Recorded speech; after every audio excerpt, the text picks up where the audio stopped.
Good morning, everyone. My name is Bernadette Coelho. I'm the headmaster at New Bedford High School. Thank you so much for coming out this morning to help us celebrate three of our shining stars, two of whom are getting ready to graduate now, and one who's come back to visit us from the graduating class of 2013. I'm very honored to have Superintendent Durkin here this morning, and very honored to have Congressman Keating here this morning to recognize our three shining stars. Congressman Keating was elected to the United States House of Representatives on November 2nd, 2010, one of only 9 new Democratic members to be elected in the 112th Congress. He represents Massachusetts' 9th Congressional District, which encompasses the state's South Shore and New Bedford, as well as the rest of the South Coast, Cape Cod, Martha's Vineyard, and Nantucket. Congressman Keating is here today to recognize the following students for their achievements. Dylan Almeida, class of 2015, was accepted to the highly selective U.S. Naval Academy and U.S. Air Force Academy and has accepted his appointment to the Air Force Academy. Congratulations. Patricia Dias, also class of 2015, was the winner of a congressional STEM, that's Science, Technology, Engineering, and Math competition, and will receive an official commendation this morning from the Congressman. And welcome back to Carlos Rivera, class of 2013. After studying at the U.S. Air Force Academy Preparatory School, has accepted his appointment to the U.S. Air Force Academy. So without further ado, if I may welcome our Congressman Bill Keating to the podium.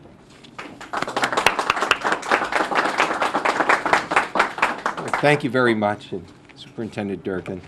Congratulations, because this is really a celebration of the whole school, and everyone's to be congratulated. If I could have the administration that are here just stand up, and we could give them a standing O.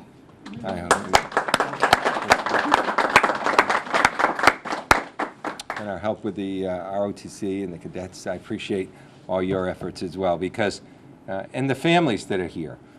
Because this couldn't be done without families and the support of families and the encouragement of families. And it's so important at an early age.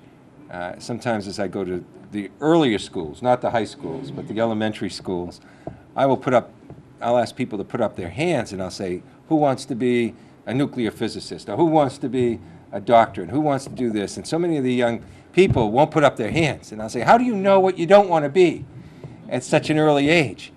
And I try and make them think that at an early age, sometimes you're closing doors that should never be closed. And because of family and because of school officials that are opening those doors for people, we're celebrating 3 stars today. And I couldn't think of 3 better young people to represent achievement in this high school in so many fronts. The more I got to know some of your backgrounds, the more I saw how well-rounded all of you were, and how it just isn't the one thing we're recognizing here that shows achievement, but everything you've done so far in your life, which is extraordinary.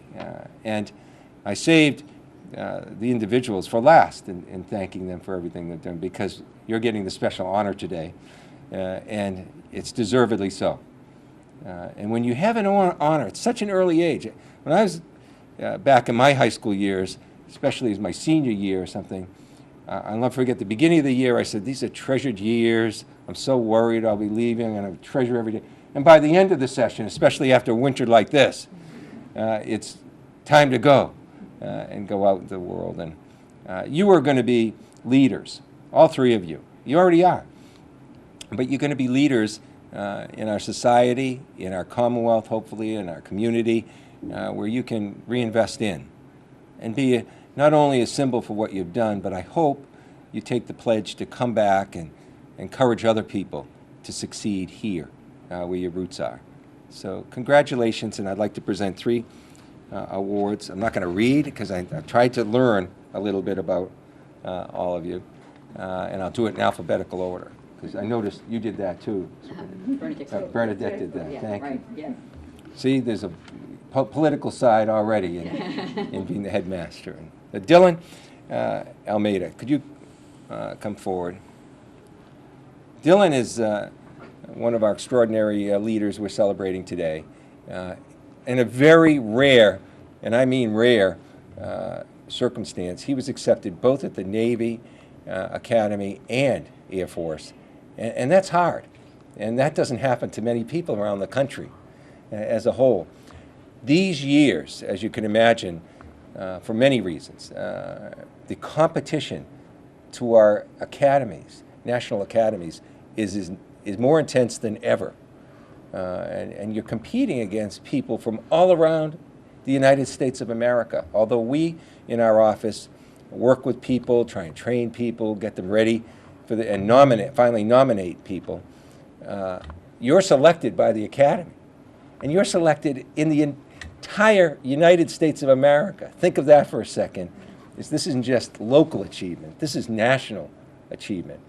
And Dylan's background, National Honor Society, varsity tennis, so from the involvement as a student and athletically and academically, the honors courses you took, all those things came into play. And plus, the great training you had, the ROTC and your interest, and leadership. You were the commander. Yes, as well. I like that. Yes, sir. You're already there. You're ready. So it gives me great pleasure to present this certificate of congressional recognition to Dylan Almeida in recognition of your appointment to the U.S. Air Force Academy as you embark on a career as a future leader for our nation. And we make our nominations very carefully because we're just not nominating individuals that happen to reside in our area. We're nominating people that we want to lead our country going forward. And to me, long after I'm gone from political office, you will still be a leader in our country. So congratulations. Thank you. And you will be successful. Thank you. Do you want to say anything? Sure. I just want to thank my parents for raising me the way they did and give me the opportunity to accept the appointment to the Air Force Academy. I also want to thank the school administrators for allowing me to take, that really pushed me, my guidance counselor, my AP class teachers that really showed me the opportunities I had, and they taught me lessons that'll stick with me, especially going into the Air Force Academy. I'd also like to thank the instructors down at the JROTC program. They taught me most of what I know now, and they taught me lessons that, again, I'll take to the Air Force Academy, and they gave me great experiences that I hope I will take with me for the rest of my life. Thank you. Wow. Thank you.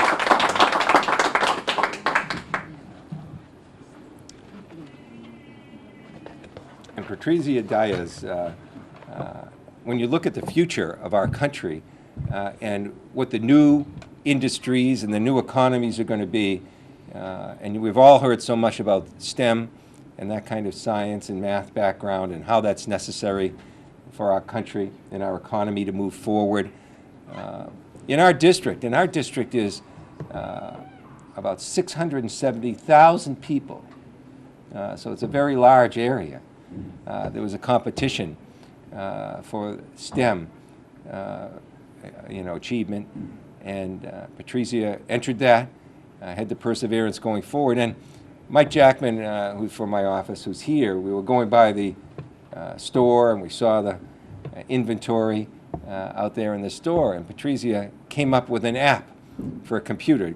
Can you imagine about 10 years ago, we'd be sitting here talking about apps, and we wouldn't know what anyone, it's a new language for ourselves. And Patrizia came up with this app to control the inventory here so that there'd be triggers when you know what's gone, what's there, when to buy, what to do. And look at the application that has in the economy going forward. And to come up with that as a high school student and someone that can take those skills that are so sought after and bring them forward, you're going to have a terrific future and maybe conquer the whole world. I hope so. And I just want to have you come up and receive this award, and thank you for your achievement in a very important area, because, you know, there's a link here, not just the link being the 3 extraordinary students, but it's interesting. When the chairman, I think our new military people will be interested to know this, when Chairman Martin Dempsey was questioned in front of the Senate when he was going to be the chair of the Joint Chiefs of Staff, they asked him what our nation's #1 security issue is, and his answer was our economy, to have a strong economy. And so you're going to be part of not only our economic future, but also our security as well. So congratulations, Patrizia. And come on up and say a couple of words. You could.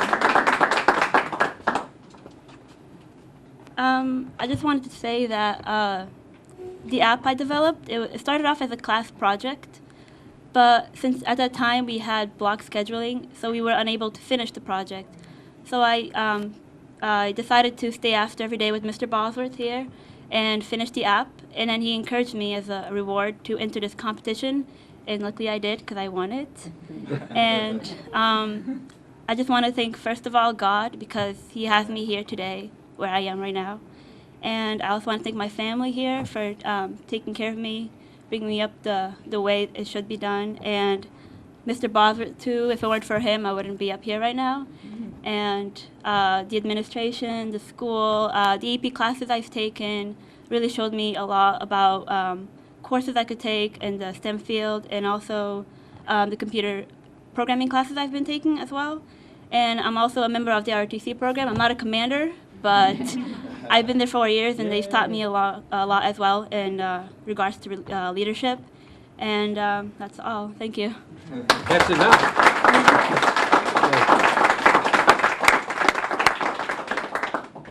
Wow.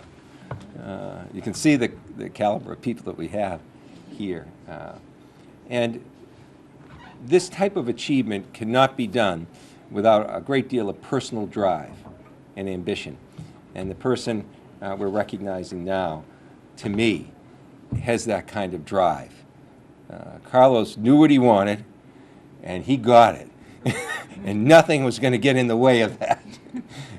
He came here from Fairhaven. He went to New Bedford and graduated here, and he did all his work with ROTC and worked so hard and showed leadership there.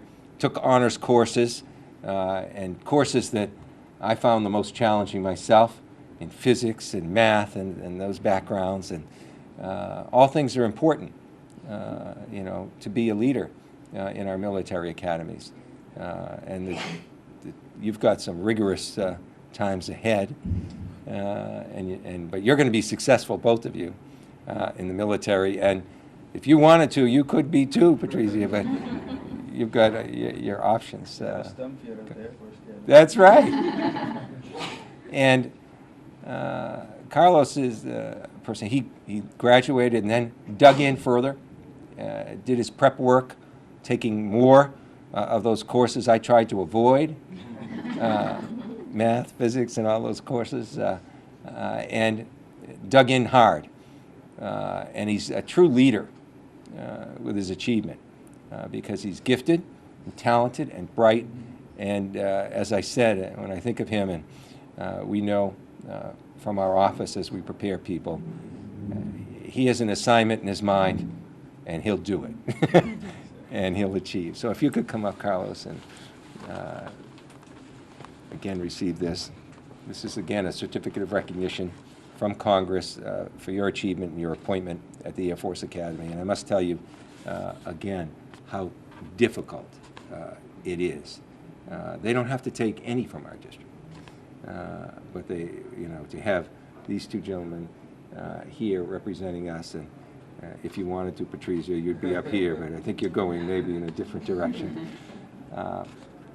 is extraordinary. And I'm so proud of the school. I'm so proud of the teachers and the mentors and the people that inspire people. I think I can go back in my life and name every single teacher I had. And I don't think many people have, most people can do that because they make such an impact in your life. So as I give you the final recognition, I again emphasize this is family and school and ROTC too that's doing all this. Carlos, congratulations. Good job. I'm proud of you. Come on up here. It's been a struggle. I remember graduating from here. I applied to the academies, but wasn't too sure. Like, I knew I wanted to come here since freshman year. I remember freshman year at Bedford High School, I had an Xbox, and I got my first D in biology. And my dad, there was no more Xbox after that. And I tell you, I never got a D again. I never got anything below a B. But I came over here to New Bedford High School. I did great. I took physics and honors classes, and I graduated here. But I didn't apply for a nomination my right after graduation. So the Naval Academy and the Air Force Academy contacted me and told me that you probably most likely would have gotten an appointment, but you didn't apply for a nomination. So think about it. If somebody has the same credentials as me and has a nomination, why are they going to give it to somebody that doesn't, you know? He didn't go out and do the extra mile. So I was like, all right. Okay, so I'm going to go to Bridgewater for a year. I enlist in the Air Force. Because I was planning on not going to the Air Force Academy. I was going to enlist. I was going to do a basic training in tech school. And in tech school, I was going to apply to the Air Force Academy again. Well, I went back. I went to Congressman Keating's office, spoke to Mike Jackman, finally ended up getting my nomination that year. And I'm like, okay, like maybe things will work out. And I think what stuck out the most is that they saw that I didn't give up a year, and I went to college, and I'm still giving up a year to go to the Air Force Academy. So I graduated in 2013. I'm supposed to be graduating in 2017, but I'll be graduating the class 2019. So I gave up 2 years, but I say, what am I going to do with 2 years after normal college? Look for a job? So, I mean, I wanted to go to the Air Force Academy, and it was my biggest goal. So I went to the prep school for another year, and that's giving up another year yet again. And now and I know they look at it, but the prep school was the best thing that I could ever have done. It's going to be more difficult for you, I tell you that. But I got a little insight, and at the prep school, it prepares you a lot. And now I can talk to you, so you might be a little bit more prepared than the other person, because I know a lot more. At the prep school, they prepare you. We go to a bunch of events at the Air Force Academy because the prep school is on the same base. Like I said, we wear the same uniform. And we do the same things, and it just prepares you that much more. You just emphasize on, it's a math school. It's a math physics school. It's engineering. It's an engineering school. So no matter what major you do, you're going to graduate with a Bachelor of Science degree. And you can go into any, it's mind-boggling because I talked to my dad, and we went up there for majors night, which when you declare your major, it's by sophomore year. But they have us go up there to look at our majors, and I met an astronaut, and I was talking to him, and he was like, excuse my language, but he told me, I said, what is it like going into space? He said, pardon the ladies, but... And I said, and it was an old guy, and I said, man, that is awesome. And I said, it's crazy the possibilities, like, as a little kid saying, I want to be an astronaut, where it's possible at this point. It's literally possible if you want to be an astronaut. So I congratulate you, and I know you could be here if you wanted to. And they have a STEM, so never look at it, and the prep school is always there, too. So thank you, guys. I appreciate it.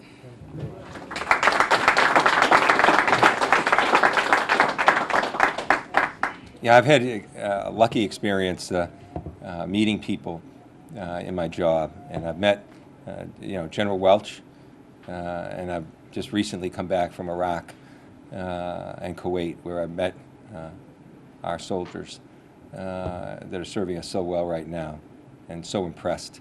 And I'm not name dropping, but once I had a chance to sit down and talk to Bill Gates too. So I've seen so much there, and this makes me so proud right here in my district to have such extraordinary young people and so well-grounded in many respects. I know we're sort of highlighting one aspect, but I could have gone on for an hour with the information that I had on everything you've achieved. And I do want to point out Michael Jackman, who's worked so well in our office coordinating this and takes a personal interest in all of this. And for just closing remarks, I'd like to call on the superintendent.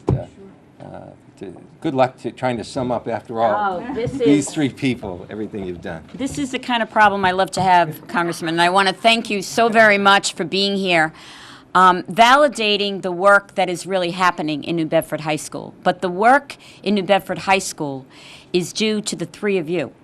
You represent the present and the future for what this high school can achieve. And it's fascinating to me. I've read about your stories, but hearing you speak about that in person is very powerful because you each took different paths. But what is the remarkable part about New Bedford High School is you found them here. There is not a one-size-fits-all. We pride ourselves on matching the strengths and assets of our students to what we can offer. And we're not done yet because there is more that we can offer. And you've helped us find that path. I also want to comment on every one of you talked about adults in your lives, talked about the people who supported you at home and in school. We have wonderful teachers led by a terrific headmaster, Bernadette Coelho, who cares passionately about the future of our children. And you are that future. And the last thing I want to comment is at what the Congressman stated about having many open doors. In a few weeks, not even a few weeks, it's next week, we have the benefit of graduation here. And one of the things I love about graduation is I feel like, in addition to giving you your diploma, I'm giving you a set of keys. Not just one key, many keys to open up many, many doors. And you've shown by your hard work, by your fortitude, by your giving extra time, by your goal-driven philosophy, that those doors can be opened. So I have one request. When you graduate, and even if you're still here, to please come back and really let our students know what the future possibilities are. Dylan, we're going to be watching you, and I have a feeling, I just said to Ms. Coelho, we're going to be hearing about you in the future, in some role that we're going to say, we know him, he came from New Bedford High School. Carlos, you are a model of coming to New Bedford High to see the options that are available. And I ask you to tell your colleagues, tell your family and friends of how much we have to offer here, and then let them come and see it. And Patricia, I said to you right when I shook your hand, a woman in science is very much needed, and I am so proud of you for having a goal, sticking with it. We've changed our block scheduling because of issues like that, so that we now have opportunities during the day. So you led the way for that. And congratulations to all the families. I am very, very proud of you, and thank you so much for being here today.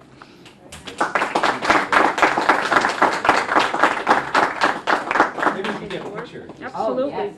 And just before we wrap up, I would like to recognize Colonel Stephen Bethany, who leads our ROTC. I was just going to move this for the field. Say a few words, go ahead. Also, Mr. McNiff is our principal for grades 11 and 12. And Mr. Dooley, could you raise your hand? Because Dylan and Patricia's guidance counselor retired about a month or so ago, and Mr. Dooley, who is a retired New Bedford High School guidance counselor, has come back to ensure that our kids get what they need and get to graduation, and I thank you for that.